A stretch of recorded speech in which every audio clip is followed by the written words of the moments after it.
Assalomu alaykum aziz do'stlar. Vodiyning eng ko'rkam shaharlaridan biri bo'lmish Farg'ona shahridamiz. Chunki aynan TOEFL marafonining birinchi mezboni bu Farg'ona shahri. Xudo xolisa ajoyib seminar konferensiyasini o'tkazamiz. Shuncha olishni so'ragan bo'lardim.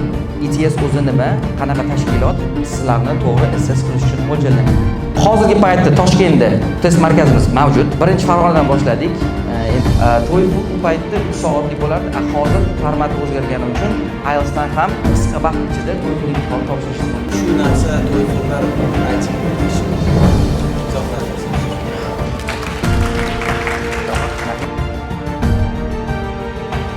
Student 1 is